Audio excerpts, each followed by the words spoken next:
Ini adalah rahasia tengah malam. Beranikah kau mendengarnya?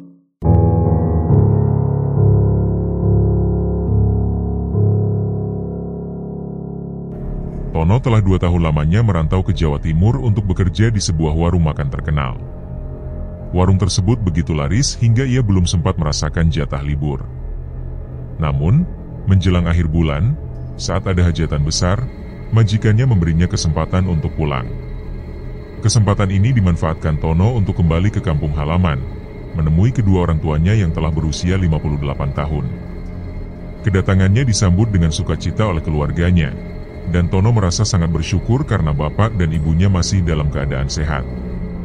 Selain menghabiskan waktu bersama keluarga, Tono juga mencari teman-teman lamanya yang dulu sering bersamanya sebelum merantau.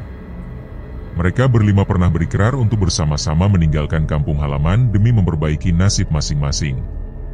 Namun, saat Tono tiba di rumah Asep, salah satu teman baiknya, ia terkejut melihat Asep tengah memberi makan kambing di belakang rumah.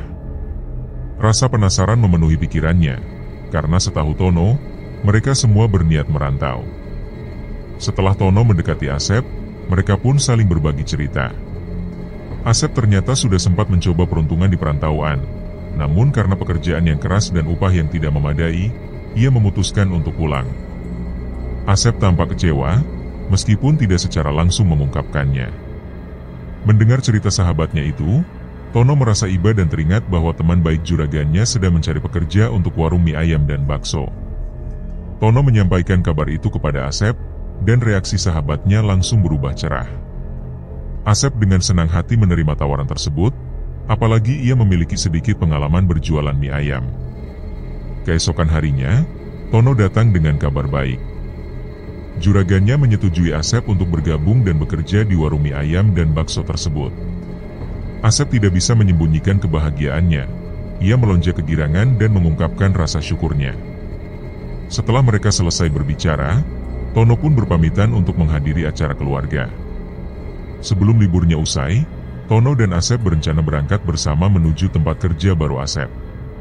Saat hari keberangkatan tiba, Tono menjemput Asep dan bersama-sama mereka menuju stasiun untuk menaiki kereta. Sepanjang perjalanan, Tono memberi beberapa nasihat kepada Asep tentang kehidupan di tempat perantauan, termasuk pantangan-pantangan yang harus dihindari. Asep mendengarkan dengan saksama, menyimpan nasihat itu sebagai bekal penting untuk perjalanan barunya. Setibanya di stasiun tujuan, mereka segera mencari taksi untuk menuju warung tempat Tono bekerja. Setibanya di warung makan tempat Tono bekerja, Asep diperkenalkan kepada Pak Bejo, pemilik warung yang telah memiliki 3 cabang di daerah berbeda. Tono memperkenalkan Asep sebagai teman yang akan bergabung bekerja, dan Pak Bejo, meskipun sibuk menghitung uang, dengan ramah menyambutnya.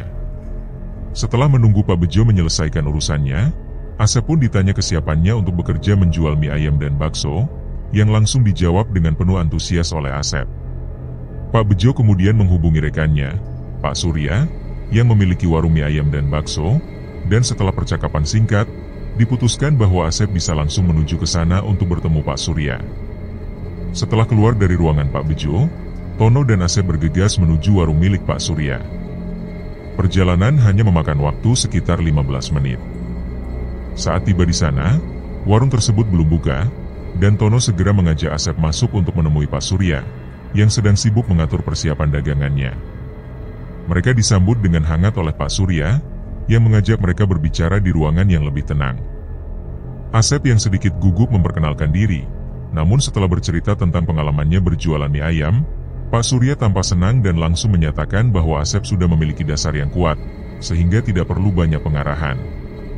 Rasa gugup Asep sedikit memudar mendengar pujian tersebut, dan akhirnya Pak Surya menerima Asep sebagai karyawan baru. Namun, sebelum mulai bekerja, Pak Surya memberikan peringatan serius kepada Asep. Dia mengingatkan bahwa jika suatu saat Asep melihat ular di warung atau ular tersebut melewati tubuhnya, Asep tidak boleh berteriak atau mengusir ular tersebut. Mendengar hal ini, Asep terkejut dan merasa ketakutan. Pikirannya dipenuhi tanda tanya, mengapa ada peringatan soal ular dan apakah ular itu berbahaya. Dengan perasaan takut, Asep akhirnya setuju untuk menaati peringatan tersebut, meskipun masih ada kegelisahan dalam dirinya. Setelah pembicaraan selesai, Pak Surya memberitahu bahwa Asep bisa mulai bekerja esok hari, dan sementara itu, dia akan diantar ke tempat tinggalnya untuk istirahat. Asep, yang masih dihantui rasa penasaran, memberanikan diri bertanya apakah ular yang dimaksud oleh Pak Surya bisa menggigit.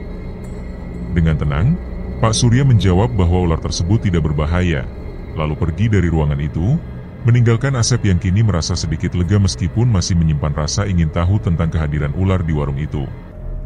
Sembari menunggu Pak Soleh datang, Asep memanfaatkan waktunya untuk melihat-lihat keadaan sekitar. Rasa penasarannya akan setiap detail baru yang ditemui membuatnya terus memeriksa ruangan. Namun, kegiatannya terhenti saat Pak Soleh datang membawa makanan dan mengajaknya ke halaman rumah. Asep mengikuti Pak Soleh sembari membantu menurunkan barang-barang yang dibawa, yang sebagian besar merupakan perlengkapan untuk warung mereka. Setelah semuanya beres, Pak Soleh membawa Asep ke dalam rumah dan menunjukkan kamar yang akan menjadi tempat tidurnya. Kamar itu, yang dekat dengan dapur, sangat luas, jauh dari bayangan Asep yang terbiasa dengan kamar sempit di rumahnya. Kekagumannya pada ukuran kamar segera berubah menjadi keterkejutan saat ia membuka pintu dan mendapati seekor ular besar berbaring di atas ranjang. Ular itu menatap Asep dengan tatapan yang aneh. Meski keinginannya untuk berteriak atau mengusir ular tersebut sangat kuat, Asep teringat pada peringatan Pak Surya untuk tidak melakukannya. Dengan tubuh gemetar dan napas yang tertahan, ia perlahan masuk ke kamar, meletakkan tas di samping ranjang. Ketika sedang melepas jaket, ular itu mulai bergerak mendekat, membuat jantung Asep berdegup kencang. Namun, meski ketakutan, ia menahan diri. Ular tersebut melintas tepat di atas kakinya, membuat tubuhnya seakan membeku. Perlahan, ular itu berjalan keluar dari kamar, dan Asep langsung menutup pintu dengan cepat. Meski merasa sedikit lega karena ular tersebut sudah pergi, rasa takut masih menyelimuti dirinya. Asep, yang sudah merasa sangat lelah, memutuskan untuk beristirahat di atas ranjang. Namun, tak lama setelah berbaring, suhu di dalam kamar terasa semakin panas. Dengan kening yang dipenuhi keringat, Asep bingung mengapa ruangan yang awalnya nyaman tiba-tiba berubah menjadi pengap. Ia membuka jendela, berharap angin bisa masuk dan mendinginkan ruangan. Namun, meski angin terdengar berhembus kencang di luar, entah mengapa, angin itu tidak bisa masuk ke dalam kamar. Rasa bingung bercampur dengan kelelahan membuat Asep memutuskan untuk kembali berbaring, hingga akhirnya ia tertidur. Dalam tidurnya, Asep bermimpi berada di sebuah ruangan besar dengan dinding hitam. Ia berjalan sendirian mencari jalan keluar, namun di depannya muncul seekor ular besar yang menatapnya dengan tajam. Ketakutan langsung menyergapnya, dan Asep berlari sekuat tenaga. Namun, ular itu terus mengejarnya, semakin dekat seiring langkahnya. Sampai di sebuah jalan buntu, Asep tak lagi bisa lari. Ular itu melilit tubuhnya, membuatnya merasa sesak dan tercekik. Asep berteriak-teriak minta tolong, namun tiada yang datang membantunya. Hingga akhirnya ia terbangun dengan napas tersengal, menyadari bahwa itu hanya mimpi buruk. Meski begitu, sisa ketakutan dari mimpi tersebut membuatnya tidak bisa tidur lagi. Saat malam tiba, Asep berjalan ke jendela untuk melihat keluar. Namun, ketenangannya terusik saat mendengar suara cekikikan perempuan yang semakin keras dan jelas. Asep awalnya mengira dia hanya berhalusinasi, tapi suara itu begitu nyata. Dia buru-buru menutup jendela, berharap suara itu akan hilang, namun suara itu tetap terdengar, bahkan semakin dekat. Dengan rasa takut yang semakin besar, Asep berlari keluar kamar dan mendapati rumah itu sepi. Tidak ada satupun orang di dapur maupun ruang tengah. Pikirannya mulai dipenuhi oleh kegelisahan, mengira dirinya sendirian di rumah tersebut. Asep mencari pintu keluar dengan terburu-buru dan memeriksa halaman di sekitar rumah. Namun, dia tetap tidak menemukan siapapun. Kegelapan malam membuatnya semakin takut. Karena merasa ketakutan dan tak ingin kembali ke dalam rumah, Asep memutuskan untuk tidur di teras sambil menunggu ada orang yang datang. Ketika fajar menyingsing, seseorang akhirnya membangunkannya. Saat melihat jam, Asep tersentak, hari sudah pagi, dan ia tertidur di teras sepanjang malam tanpa ada yang menyadarinya. Jam sudah menunjukkan pukul 5 pagi, dan Pak Soleh sudah menyiapkan segala sesuatu untuk pergi ke warung. Asep masih berusaha memahami apa yang terjadi semalam ketika ia merasa seperti ditinggalkan sendirian di rumah Pak Surya. Ketika keluar dari kamarnya, Asep mencoba mencari keberadaan Pak Soleh yang ternyata tidur di kamar depan. Namun, ada hal yang aneh. Semalam Asep yakin ia telah memeriksa setiap sudut rumah, tapi ia tidak menemukan siapapun. Namun, Pak Soleh tetap tenang, menganggap itu hanyalah kebetulan, dan mereka berdua berangkat ke warung tanpa banyak bicara. Di perjalanan, pikiran Asep terus dipenuhi oleh kejadian-kejadian aneh semalam. Ia mulai merasa ada sesuatu yang tidak wajar dengan rumah Pak Surya. Sesampainya di warung, Asep bergabung dengan karyawan lainnya, mencoba menenangkan pikirannya dengan pekerjaan. Ia diperkenalkan dengan beberapa orang, termasuk Bono, yang tampak ramah. Tugas Asep hari itu adalah merajang daun bawang, dan ia melakukannya dengan penuh perhatian. Saat Asep merasa ingin pergi ke kamar mandi, ia diberitahu oleh Bono bahwa kamar mandi terletak di belakang warung. Kamar mandi itu ternyata cukup jauh dari tempat mereka bekerja, dan di sana terdapat 3 pintu. 2 diantaranya terbuka, namun yang satu tertutup rapat. Tanpa banyak berpikir, Asep masuk ke kamar mandi yang ada di sebelah pintu tertutup itu. Ketika sedang menyelesaikan urusannya, ia mendengar suara aneh seperti orang mengerang dari dalam kamar mandi yang tertutup. Asep tidak terlalu memikirkan hal tersebut, menganggap itu hanya karyawan lain atau pengunjung yang menggunakan kamar mandi di sebelahnya. Setelah selesai, Asep kembali ke tempatnya dan mulai berbincang dengan Bono. Ia menceritakan suara aneh yang ia dengar di kamar mandi, dan Bono tampak terkejut. Bono menjelaskan bahwa selama 2 tahun bekerja di sana, ia juga sering mendengar suara aneh dari kamar mandi tersebut. Anehnya, kamar mandi itu selalu tertutup dan tidak pernah ada yang menggunakannya. Bono bahkan mengaku sering merasa was-was jika harus menggunakan kamar mandi di sebelahnya. Mendengar hal ini, Asep mulai merasa ada sesuatu yang tidak beres. Waktu istirahat tiba, dan Asep duduk bersama Bono sambil berusaha memecahkan misteri kamar mandi tadi. Namun, obrolan mereka segera terhenti ketika Pak Surya mendekat. Asep berusaha menyembunyikan kegelisahannya di hadapan bosnya, yang menanyakan bagaimana kesan pertamanya bekerja di sana. Asep mencoba menjawab dengan tenang, meskipun perasaan aneh itu terus menghantui pikirannya. Sore itu, ketika warung mulai ramai, Asep diminta untuk langsung memasak mie ayam dan bakso. Ia bekerja dengan penuh konsentrasi, apalagi dengan Pak Surya dan anaknya yang terus mengawasinya. Tiba-tiba, Asep merasakan sesuatu merambat di lehernya. Tangannya gemetar, ia mencoba untuk tidak panik ketika melihat tangan keriput dan pucat bergerak perlahan di tubuhnya. Asep berusaha menahan diri agar tidak berteriak, meskipun rasa takut melumpuhkannya. Saat ia mencoba melirik ke belakang, tangan itu sudah hilang, dan tidak ada siapapun di sana. Dengan dada yang terasa sesak dan napas yang tak teratur, Asep melanjutkan pekerjaannya. Ia menghitung jumlah mangkuk mie ayam yang sudah ia masak, namun matanya tertuju pada seorang perempuan di bangku paling belakang. Perempuan itu duduk sendirian, dengan rambut panjang yang menutupi wajahnya. Perasaan ngeri menyelimuti Asep, apalagi setelah ia menyadari ada sesuatu yang janggal dengan kehadiran perempuan tersebut. Pak Surya yang tiba-tiba muncul di sampingnya membuat Asep semakin gelisah. Dengan nada tenang namun penuh arti, Pak Surya seolah memberitahu bahwa apapun yang Asep lihat, lebih baik disimpan sendiri. Asep merasa semakin yakin bahwa warung ini tidak seperti yang ia bayangkan. Ada rahasia gelap yang tersembunyi di balik kesuksesan Pak Surya, dan Asep tidak bisa lagi mengabaikan perasaan takut yang terus menghantuinya. Siang itu, warung mie ayam bakso milik Pak Surya habis tepat pukul 2. Asep merasa heran, karena hanya beberapa jam saja mereka berjualan, lebih cepat dibanding hari-hari biasanya. Setelah selesai bekerja, ia pulang bersama Pak Soleh.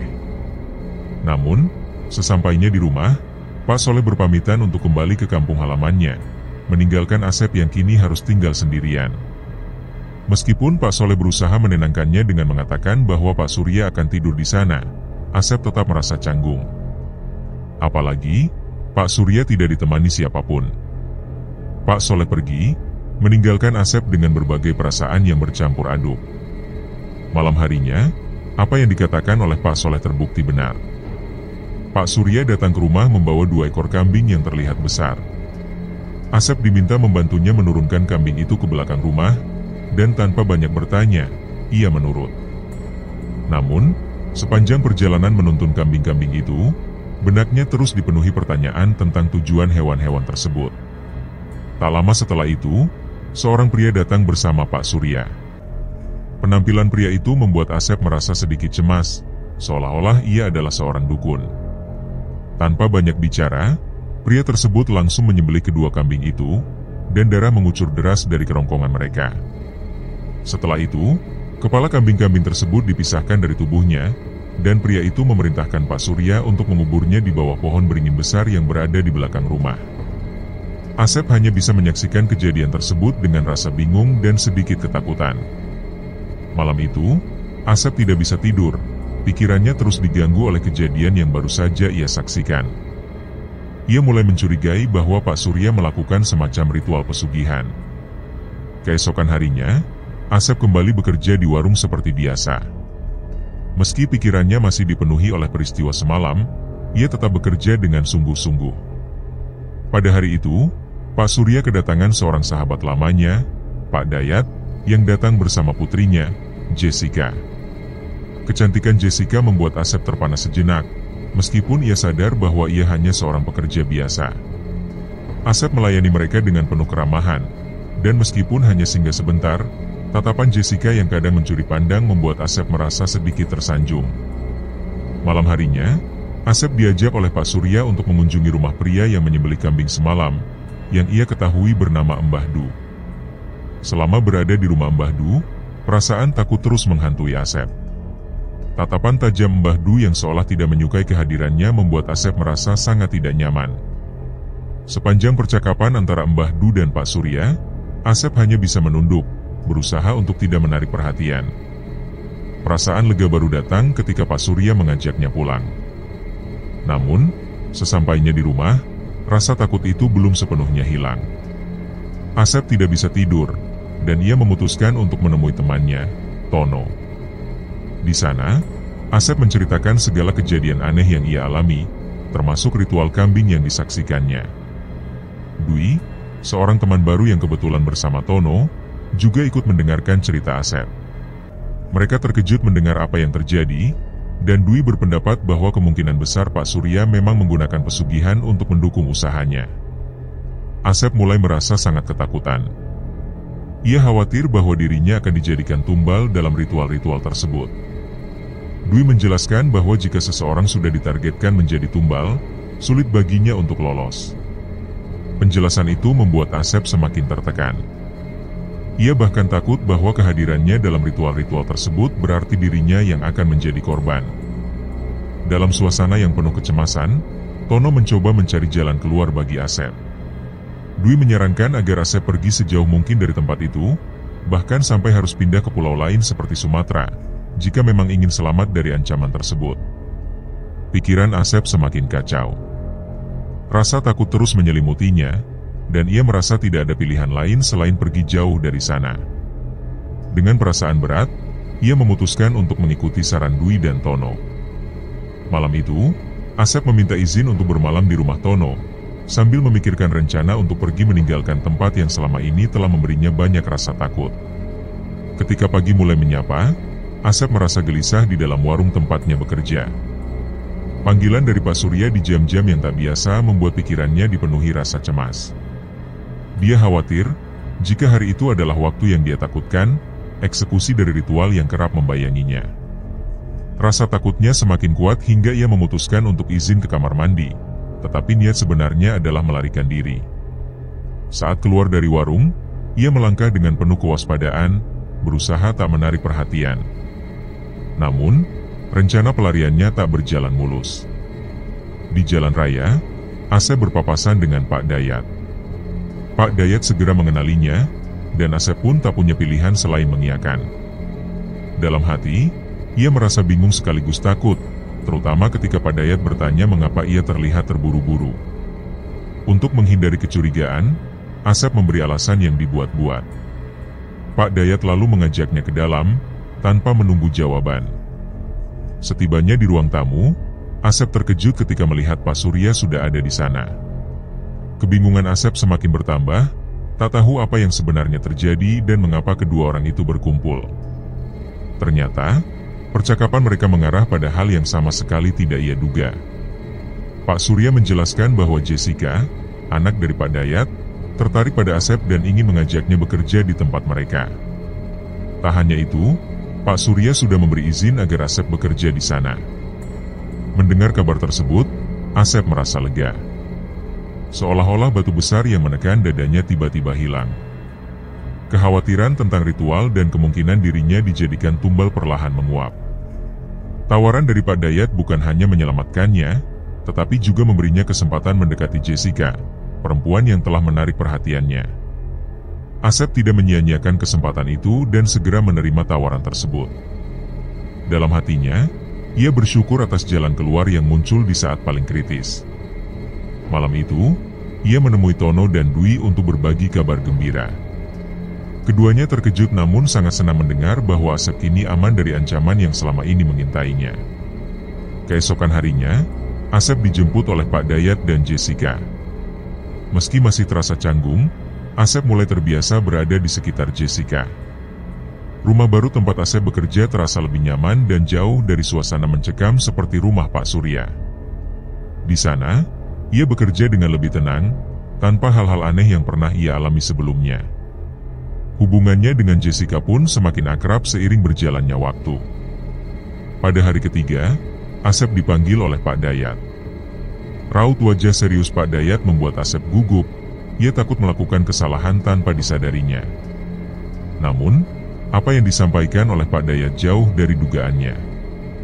Pak Dayat menyatakan bahwa Jessica ingin menikah dengannya dan meminta Asep membawa orang tuanya untuk melamar. Kabar ini membuat Asep terkejut, seakan tak percaya pada apa yang baru saja ia dengar. Namun, setelah meyakinkan dirinya bahwa ia tidak salah paham, kebahagiaan menyelimutinya. Malam itu juga, Asep pulang untuk mengabari orang tuanya. Ia juga tak lupa memberitahu Tono dan Dwi, yang langsung merespons dengan antusias. Mereka tidak menyangka bahwa Asep akan menjadi begitu beruntung. Asep sendiri masih berusaha mencerna keberuntungan yang menghampirinya. Dari yang awalnya merasa terjebak dalam ancaman pesugihan, kini ia justru mendapatkan masa depan yang cerah dengan Jessica, anak dari juragannya sendiri. Acara pernikahan Asep dan Jessica berlangsung dengan begitu megah, dihadiri oleh banyak tamu undangan yang sebagian besar adalah pengusaha kaya teman-teman Pak Dayat. Mobil-mobil mewah berjajar di depan lokasi acara, mempertegas status sosial para undangan. Setelah acara usai, Jessica langsung membawa Asep menuju kamar pengantin yang telah disiapkan. Dalam perjalanan, Asep sempat memperhatikan sebuah kamar dengan tulisan, "Siapapun dilarang masuk," yang tertera di pintunya. Rasa penasaran muncul dalam benaknya, membuatnya bertanya-tanya alasan larangan tersebut. Namun, Jessica dengan tenang menjelaskan bahwa itu adalah kamar neneknya, dan ayahnya tidak ingin ada yang memasukinya karena kamar itu menyimpan banyak kenangan. Mendengar penjelasan itu, rasa penasaran Asep perlahan sirna. 3 bulan setelah pernikahan, kehidupan Asep berubah drastis. Tiba-tiba saja, ia merasakan dadanya begitu sesak, disertai rasa pusing yang luar biasa. Tubuhnya mendadak lemas, membuatnya sulit beraktivitas. Bahkan untuk duduk saja ia tak kuat lama. Meski kondisinya kian memburuk, Jessica memutuskan untuk tidak membawanya ke rumah sakit, lebih memilih menghubungi dokter pribadi keluarga mereka. Kabar sakitnya Asep sampai ke telinga Tono, sahabat kecilnya. Tono berniat menjenguk, namun setibanya di rumah Pak Dayat, ia justru dihalangi oleh Satpam. Meskipun ia telah berusaha meyakinkan Satpam bahwa Asep adalah temannya, tetap saja ia tidak diizinkan masuk. Penolakan tersebut membuat Tono merasa curiga, seolah ada sesuatu yang disembunyikan di dalam rumah itu. Dia kemudian mengajak Dwi untuk berdiskusi mencari solusi. Dwi mengusulkan untuk menemui seorang orang pintar yang dikenalnya, dengan harapan mendapat petunjuk tentang apa yang terjadi pada Asep. Tanpa pikir panjang, mereka langsung berangkat menuju rumah orang pintar tersebut, yang ternyata bernama Mbah Haji. Berbeda dengan bayangan mereka tentang seorang dukun, Mbah Haji berpenampilan sederhana, memakai gamis putih dan sorban di kepalanya. Setelah mendengar penjelasan dari Dwi tentang kondisi Asep, Mbah Haji mulai melakukan ritualnya. Ia menggunakan sebuah loyang berisi air untuk memeriksa apa yang sedang terjadi. Waktu seakan melambat bagi Tono yang menunggu dengan perasaan campur aduk antara cemas dan takut. Ketika ritual selesai, Mbah Haji menggelengkan kepala dengan tatapan penuh kesedihan. Dia menyampaikan bahwa Asep kemungkinan besar sudah tidak bisa diselamatkan. Mbah Haji menjelaskan bahwa Asep telah dijadikan tumbal oleh keluarga yang menikahinya, dan itu adalah modus yang sering digunakan dalam praktik pesugihan. Mereka menjebak Asep dengan janji pernikahan agar dia secara tidak sadar setuju dijadikan tumbal. Penjelasan itu membuat Tono terpukul. Ia tak menyangka bahwa sahabatnya telah terjebak dalam perangkap yang begitu keji. Mbah Haji juga menambahkan bahwa ada dua kemungkinan yang akan terjadi pada Asep: kematian fisik, atau hidup dengan sukma yang sudah terenggut, membuatnya seperti mayat hidup. Tono merasa tak berdaya, apalagi setelah mendengar bahwa sukmanya sudah dijadikan tumbal. Mbah Haji menegaskan bahwa tumbal manusia dianggap lebih berharga daripada tumbal hewan. Itulah sebabnya keluarga Jessica melakukan berbagai cara agar bisa mendapatkan tumbal manusia. Mereka sengaja melarang siapapun untuk menjenguk Asep karena tubuhnya kini sudah terikat dalam ritual tersebut. Beberapa minggu kemudian, kabar duka datang. Asep telah meninggal dunia. Meskipun Tono sudah mengetahui nasib buruk yang menimpa Asep, tetap saja ia menangis terseduh-seduh di pemakaman. Rasa sesal dan sedih bercampur, terlebih karena ia mengira pernikahan Asep akan membawa kebahagiaan, tetapi kenyataannya malah menjadi akhir yang tragis bagi sahabatnya. Usai pemakaman, Pak Surya mendekati Tono dan menyampaikan rasa dukanya. Ia mengaku tak menyangka bahwa Pak Dayat menggunakan pesugihan dengan tumbal manusia. Pak Surya sendiri mengakui bahwa ia juga menggunakan pesugihan, tetapi hanya dengan tumbal hewan, dan tidak pernah mau menumbalkan manusia. Mendengar pengakuan itu, tangis Tono malah semakin pecah. Semua dugaan mereka selama ini ternyata salah. Mereka mengira Pak Surya adalah ancaman, tetapi kenyataannya, ancaman yang sebenarnya datang dari tempat yang tak pernah mereka duga.